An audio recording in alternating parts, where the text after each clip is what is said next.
Estamos de volta para dar continuidade à nossa entrevista com Tata Alves. Fale um pouco da Tata empresária. Eu acho que eu sou uma portadora de relacionamentos. Eu compreendo a minha relação no mundo, né, a partir do network, a minha relação empresarial, né, se é que pode se dizer assim, no sentido de que a leitura de empresa, né, dentro do que se constitui e do que a gente tem como referência sobre um capitalismo, e sobre uma eugenia e sobre uma estrutura racista que não promove que pessoas pretas empresariem, eu me sinto uma portadora desses relacionamentos por conta das pontes, né, que eu consigo fazer através das minhas redes sociais. Então, eu entendo a minha plataforma do Instagram uma janela para também evidenciar trabalho de outras pessoas pretas, de outras empresas pretas. Paralelo a isso, eu tenho, né, a minha marca, a minha identidade, os trabalhos que eu desenvolvo e todos os trabalhos desenvolvidos a partir da ramificação da poesia. Então, tudo que se dá dentro do meu trabalho, né, desde os livros, né, a pensar as camisetas, o baú da memória, o programa Tata Troca, o Sarau da Ponte pra cá, o Tato da Tata, o espetáculo do Tata Troca, e as Poesias do Meu Ventre, e etc., tudo isso só é possível a partir da palavra, né? Dentro do que é o meu trabalho. Então, quando eu consigo, através da palavra, evidenciar e pluralizar protagonismos pretos, né? Eu acho que essa é a minha função. Se a minha empresa tiver de trabalhar com isso, eu acho que esse é um dos pilares, né? Da edificação dessa empresa, né? Dessa construção, dessa filosofia de vida, desse modo pensante. É pensar que a minha empresa, que ser empresária preta, né, nesse contexto político, social que a gente vive, só faz sentido para mim se eu também compreender que a emancipação de estar naquele lugar quanto empresária seja plural, né? Que eu não seja a única preta escritora e etc, né? Então, para mim o importante é que chegar nessa ascensão seja de uma forma uníssona com o povo preto. Como foi a experiência de inspirar uma coleção de roupas? Bom, na época era o Tendência Urbana, né, que faz esse convite através do CEO, que é o Cauã Guilherme, e eles recebem um edital, né, uma premiação, e entendem reverter esse valor para aplicar dentro das periferias, né, no caso homenageando personalidades negras das periferias. E eu pude ser uma dessas contempladas, né? Então, eles fazem um desfile aqui numa região periférica da Zona Sul, e esse desfile protagoniza pessoas pretas, né? Tanto os modelos quanto os fotógrafos, a equipe, majoritariamente preta, como também a coleção de roupas, né? Então, eu faço parte dessa coleção, desfilo junto, né? E aí tenho essa honra de participar sendo homenageada em vida numa coleção. Seus filhos lançaram um livro. Fale um pouco desse livro. Bom, o livro dos meninos, ele é uma provocação, na verdade, né? Ele é uma intenção de que a gente faça, de que a gente traga um olhar, né, para os espaços que propõem cultura, como saraus, teatro, casas de cultura, espaços independentes, ocupações, leiam, né, a importância de dar voz para as crianças, né, de pensar programações que as incluam. de programações que sejam simultâneas, né? Atividades que são pensadas para adultos.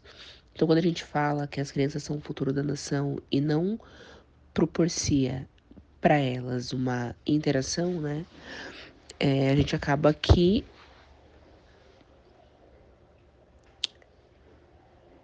se contradiz nessa frase, né?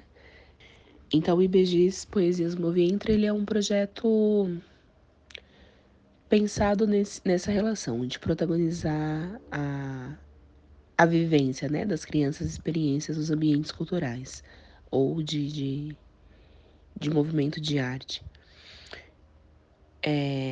São frases, né, que eu reúno dos meninos, porque eu anotava no caderno de coisas que eu achava engraçada, que eles falavam, de coisas que me impactavam. Até que um dia a Dora Lia, que é a ilustradora desse material, me manda uma ilustração minha, assim, a partir de uma frase, inclusive. E, e aí eu a convido, né, para fazer parte desse projeto comigo. Ela aceita, a gente faz esse lançamento, a gente começa a fazer o projeto desse material, né, de pensar como gostaríamos e etc. Então os meninos contribuem, né, o número da página é escrito por eles. A gente lança esse material quando eles têm 7 anos, através da Pinrolê, né, que articula um lançamento para nós. E aí a gente faz essa introdução desse material com coleção de história, com a Patrícia Achante,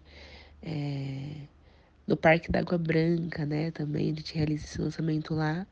E os meninos têm autonomia de autografarem esse material, né, quando a gente vai mandar pelos correios, eles assinam. Eles têm a compreensão de que esse material é um material pensado para eles. E aí a provocação se consiste em mostrar que os meninos, né, quando lançam esse livro, eles ainda estão em processo de alfabetização, estão em processo de saber ler e escrever, mas a força da palavra faz com que eles se tornem escritores a partir da oralidade. Então, para mim, esse é um dos motes, né, do material. Ele está esgotado, graças aos orixás. A gente esgotou os livros, todos esses livros na Bienal do Livro de Brasília. E a intenção é reimprimir ano que vem com as mesmas características, né? Propondo ainda o mesmo diálogo da troca, da criança como protagonista, deles assinarem os livros e etc. Fale um pouco da oficina Tato da Tatá.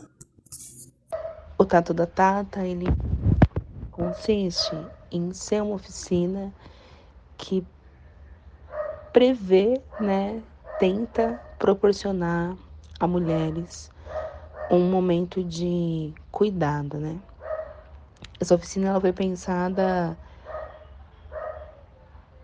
para esse alívio nas costas, né, das mulheres das periferias, de mulheres que geralmente são liderança de seus lares e que ficam sobrecarregadas com todas as demandas, né? A doméstica, a da maternidade, a do trabalho externo. E às vezes a gente tem dificuldade, né? A gente se boicota em se presentear, seja num cabeleireiro, numa unha, numa depilação, numa viagem, num restaurante que eu gostaria de comer. A gente geralmente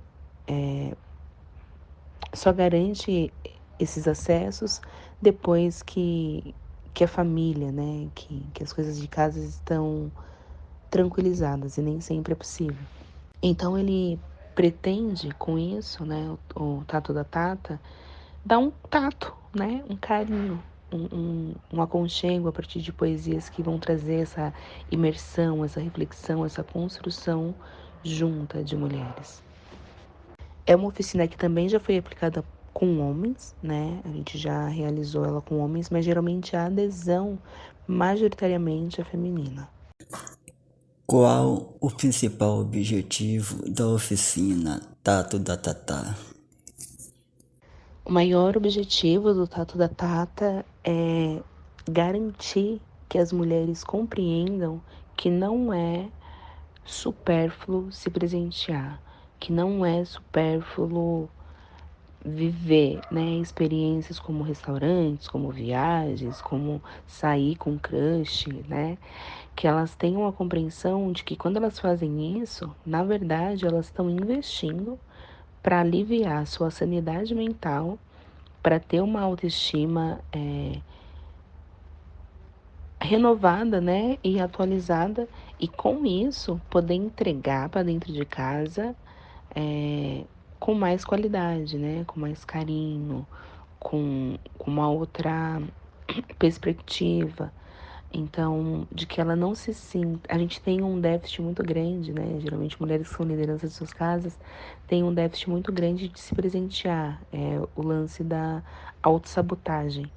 Então, o objetivo da oficina Tato da Tata é que as mulheres se presentem sem se culpabilizar por esses atos. O que a Tata Alves de hoje diria para a Tata Alves de anos atrás, com 18 anos? A Tata de hoje diria para a Tata de 18 anos atrás: obrigada por ter continuado. E vamos encerrar em grande estilo, ouvindo alguns contos de Tata Alves, interpretado por Tata Alves. Salve família! O conto de hoje chama Cinza. Tem dias que a gente acorda cinza, não é? Toda vez que o céu amanhece assim, eu tenho a sensação de que alguém partiu por Orum. Não é um lugar ruim, mas nós temos dificuldade de se relacionar com o ciclo natural da vida. Dificuldade de entender o tempo de cor. Ainda mais se interpretarmos que não era a hora, que a pessoa ainda tinha tudo para viver pela frente, que estava na hora e no lugar errado. E as revoltas de quando as mortes são por violência policial. Cinza. Quando os dias amanhecem assim, só as notas melódicas do sopro dele colorem e preenchem a minha casa. Ele empunha esse metal e com uma magnitude me entorpece. Ele coloca os dedos no metal e muda os meus sentidos, o meu humor, muda a conduta do meu dia. É que cabe nele sensibilidade. Ele é alguém que reconheço pelos olhos, quando eles se expandem nas surpresas. Ele carrega inocência no olhar, que se assemelha aos olhos dos meus IBGs. Ele é doce, finge que não. Quando ele empunha o metal, até esqueço que ele veste cinza. E ficamos nessa linha tênue dos metais que ele manuseia. Ele é aquele que reconheço pelos olhos, quando eles se expandem nas surpresas. Tem dezenas de furos o colete dele. O cinza não camufla a dor. Os furos eu enxergo com os olhos de que ele não vê. O meu gato é preto e parece ter as mesmas 7 vidas do bichano. Toda vez que alguma ocorrência acontece e ele morre um pouco. Mesmo quando não há confronto com troca de balas, ele morre um pouco, eu vejo. E vejo com esses mesmos olhos que expandem. Os olhos dele, quando ele conclui sem dizer que minha percepção estava certa. De que é isso que acontece com ele. O meu coração tem uma maleta de primeiros socorros. De quando ele só quer meu colo e não mais vestir o bandejão de vestir alguém. Eu sei onde estão as suas feridas. E nessa lida, eu o cuido. Cinza. Toda vez que eu lavo seu colete e escondo a sua farda dentro de um varal escondido dentro de casa para que a vizinhança não leia o que ele faz. É cinza a cor da espuma da qual eu levo e lavo o tecido cinza dele.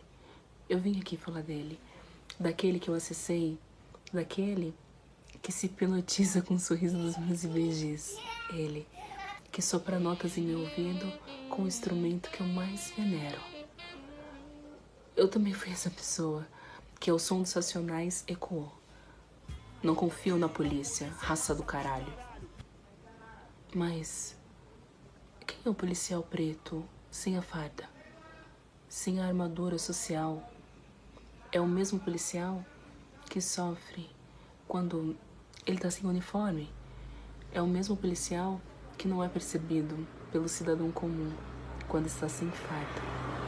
É o mesmo que a mãe anseia em chegar logo em casa e só assim, quando ele chega, dorme o seu sono de descanso.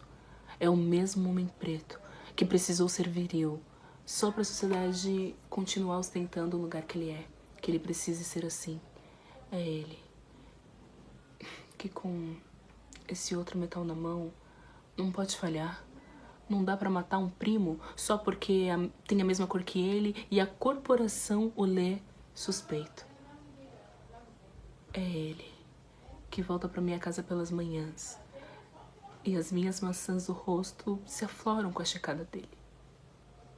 Ele é um na corporação. Ele é um odiado por 1000. Mas em meus braços, ele é apenas aquele que quer descanso. Aquele que não sabe como sair. Aquele que me prometeu não matar ninguém. E com tal promessa, morre aos poucos. Morre com o diálogo do seu colega de trabalho que decidiu ser homicida. Toda a tentativa da conversão não sucedida da conduta do colega o mata aos poucos. Não é colete para ele contra isso. Contra os pensamentos que o atordoam. Contra a influência, os deboches dos demais, porque ele escolheu tentar ser justo. E não fará, e não matarás. Assim como dizia na catequese quando ele frequentou. Se na hora ele decidir errar e entre salvar a vida de alguém e matar um inocente, ele atira no chão. Se ora não padre, adentrou o resgate e assim não se resgatou. O meu herói não veste farda. Ele é só meu herói. E só o é quando se despe. Quando veste sax a cada nota que me presenteia. Quando devolve a arma alheia e na sua veia respira canção. O gelado do metal, ora me assustou quando eu o abracei. O gelado do metal, ora me abraçou quando o som do sax eu o escutei. Os dedos dele engatilhados na tecla do saxofone, ele dizia meu nome no acorde da canção. Presente ele me dá. O meu nome nunca foi de rimar. Ele aqueceu meus poros, coloriu o meu céu. Eu olhei nos seus olhos cor de mel e entendi o quanto a gente ainda precisa revolucionar. O policial preto sem farda é o meu irmão. Pode ser o meu amor, fora meu pai. O advogado preto sem estar no tribunal é o meu irmão. Pode ser o meu amor e fora meu pai. O traficante da biqueira lá do final da rua da minha casa é o meu irmão. Pode ser o meu amor, fora meu pai. Quais armas você está disposto a evoluir? O amor é uma arma a se ostentar. A tristeza é senhora, desde que o samba é assim. A lágrima clara sobre a pele escura. À noite a chuva não cai lá fora. Ela se faz agora dentro de mim. Meu corpo todo composto por moléculas de água. Eu choro como cachoeira, mas me transformo em maremoto, redemoinho, dilúvio, tsunami, tempestade, e a sociedade parece estar em estado de gelo. Eu pedi forças a algum, para que nenhum homem na terra me parasse e eu pudesse vencer. Eu pedi forças a Yansan, para que eles enxergassem nos meus olhos a chama que ardia e que clamava por justiça. Caô, meu pai, porque a dor não se esvai. Eu queria ter tido coragem, ido pra rua e gritado pelos horrores, mas eu não podia. Seria agredida como foram os professores. Sabe por que nos matam? Porque enquanto vocês produziam bombas nucleares, nós confeccionávamos tambores em palmares. Na palma de nossas mãos não jorra sangue inocente, somente os calos por afinar o gunga e puxar as cordas do djembe. Pra você ver. Mas o que mais me revolta aqui são os sonhos dela, que foram interrompidos. Essa mesma ela, Marielle, que sou eu. Que não seja ficção a força que vimos nas mulheres de Akanda. Que nas mulheres de Luanda essa chama também se alastre, que nunca mais nos amordace. Amor? Dá-se? Não sei. Parece que não tem. Quando todos os sentimentos me invadem, eu queria mesmo era ter matado. Vingar-nos todos. Olho por olho, dente por dente. Sim, esses eram os sentimentos que estavam dentro de mim, porque pela milésima vez eu me deparo com um disparo que não era de bala perdida. Essa tinha endereço. E mesmo num beco escuro, se encontraria. Quando todos os sentimentos me invadem, eu olho pro lado e o meu filho de 6 anos me diz: Mamãe, por que eles matam você? Por que eles matam você e você não faz nada? Minha reação? Calada. Ele tinha razão. Meu coração? Partido. Mas você, hein, não sei, tá tanto tempo na militância, diz aí pra mim, vai. No meu lugar, o que teria respondido?